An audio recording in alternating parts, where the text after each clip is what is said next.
बयनिसिमबो आंनि खुलुमनायखौ जासिहरबाय। आं मुस्लिमा दिपालि बर' डिमाकुसि बियाब बाथौ गौथुमनि माइनाव आफादनि आफादगिरि।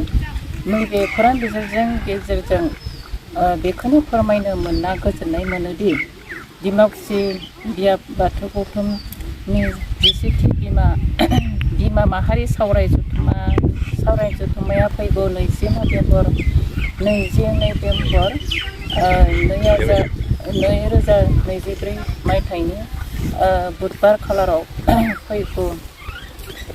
खालाराव सानसेनि हाबाफारि लानानै डिमाकुसि बियाब आश्रमाव दरगाह सभायाव लानाय जादों। माइनाव जथुम्मायाव जोंहा बिमा माहारिया गोबां सावरायनो गोनां आरो मिथिनो गोनां दं। बेफोरबायदि खोथाफोरखौ मोजाङै मोनथिनो थाखायनो मानगोनां मुस्लिमा बिथराइ बर' लोगो नेहाथारि दुलाराय बाथौ बिथांखौ लिंनाय जादों। आरो